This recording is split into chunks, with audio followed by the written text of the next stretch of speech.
11 सितंबर 2001।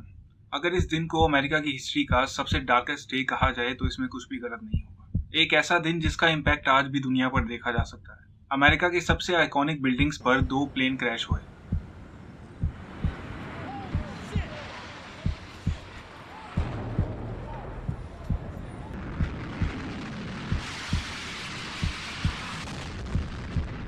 इसके साथ साथ एक प्लेन क्रैश हुआ पेंटागन पर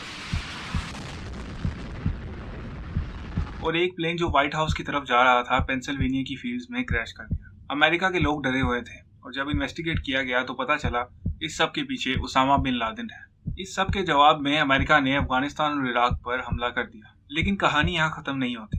क्या हो अगर मैं कहूँ कि जो कुछ आपको इसके बारे में पढ़ाया गया है, बताया गया है और जो कुछ आपने सुना है वो सब कुछ झूठ है और इस सब के पीछे उसामा बिन लादेन नहीं बल्कि खुद अमेरिका है। 11 सितंबर 2001। न्यूयॉर्क में सब कुछ नॉर्मल लग रहा था।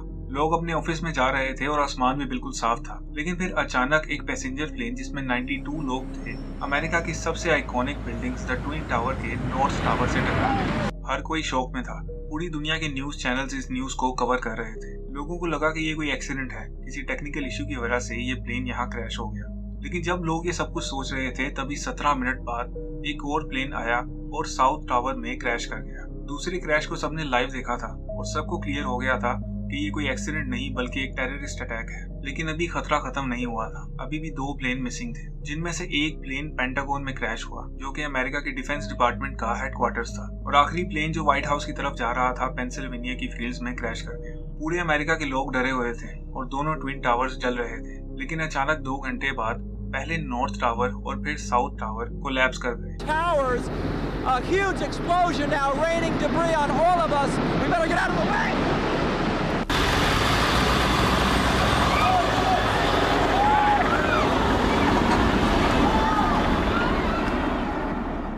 इन दोनों बिल्डिंग्स की वजह से एक और बिल्डिंग को डैमेज हुआ था जिसका नाम था वर्ल्ड ट्रेड सेंटर। जिस बिल्डिंग में पहले आग लगी और फिर ये बिल्डिंग भी बिल्कुल कोलैप्स कर गई और इसी बिल्डिंग के क्रैश होने की वजह से और जिस तरह ये क्रैश हुई उस वजह से दुनिया की सबसे पॉपुलर और सबसे बड़ी कॉन्स्पिरेसी थ्योरी शुरू हुई, द कॉन्स्पिरेसी थ्योरीज ऑफ 9/11।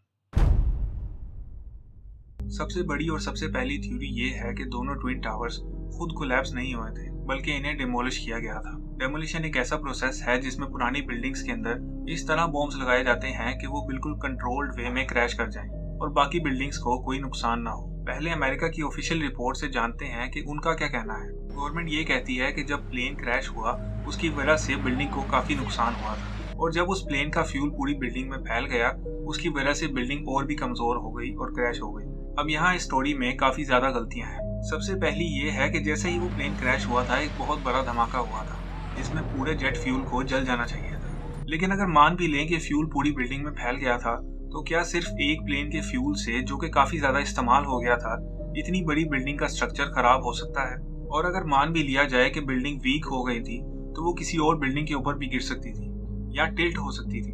लेकिन जिस तरीके से बिल्डिंग गिरी थी साफ पता चल रहा था कि ये डेमोलिशन है और ये सब कुछ सिर्फ कहानी नहीं है बल्कि काफी ज्यादा आई विटनेस थे जिन्होंने कहा था कि बिल्डिंग के अंदर बॉम्ब है। And escaped through the lobby where they report they believe there was a bomb in the lobby. And as we were coming out, we passed the lobby. There was no lobby. So I believe the bomb hit the lobby first. लेकिन यहाँ सवाल ये है कि आखिर America ऐसा करेगा क्यों? उन्हें क्या फायदा होगा अपना इतना नुकसान करके? कॉन्स्पिरेसी थ्योरिस्ट का मानना है कि उस वक्त अमेरिका मिडिल ईस्ट में काफी इंटरेस्टेड था। वो वहाँ पर अपना दबदबा बनाना चाहते थे क्योंकि वहाँ काफी ज्यादा रिसोर्सेज थे जैसे ऑयल वगैरह। लेकिन मिडिल ईस्ट से कोई भी उनसे नेगोशिएट नहीं कर रहा था। और अगर आपने किसी कंट्री के साथ वॉर पर जाना है तो सबसे बेहतरीन चीज क्या होगी? बिल्कुल एक टेररिस्ट अटैक। यूएस ने अपनी इन्वेस्टिगेशन में ये कहा कि इस सब के पीछे उसामा बिन लादेन और अल-कायदा है, जिसके बाद यूएस ने अफगानिस्तान और इराक में लोगों को मारा सिर्फ इस नाम पर कि हम टेररिस्ट के साथ जंग कर रहे हैं और वहां के रिसोर्सेज को इस्तेमाल किया।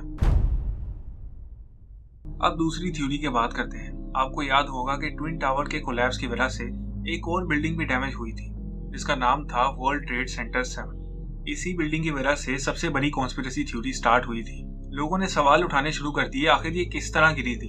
इस पर यूएस का कहना था कि जब वो दोनों टावर्स कोलैप्स हुए थे उसकी वजह से इस बिल्डिंग पर भी डैमेज हुआ था और फिर ये बिल्डिंग भी कोलैप्स कर गई। लेकिन अगर मैं आपको दिखाऊं कि वहां पर कितनी आग लगी थी तो आप हैरान हो जाएंगे।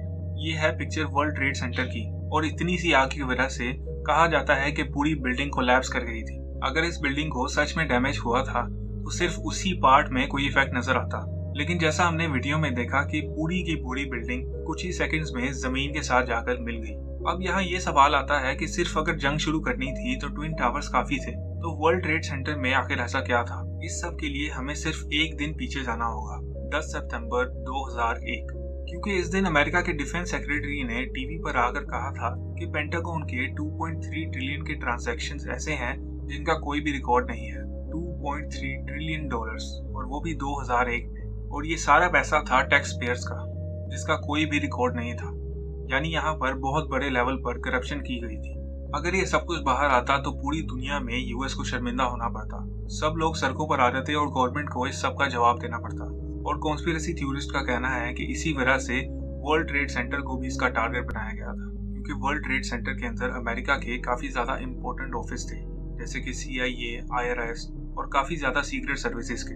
यहाँ पर इस पूरे स्कैम के बारे में रिसर्च की जा रही थी, और जब वर्ल्ड ट्रेड सेंटर और पेंटागन पर हमला हुआ तो वो सारे डॉक्यूमेंट्स भी जाया हो गए थे। इसके साथ साथ लोगों का पूरा ध्यान टेररिज्म पे आ गया था, और जब गवर्नमेंट ने अफगानिस्तान और इराक के खिलाफ जंग शुरू की तब वो वहाँ के हीरो बन गए थे।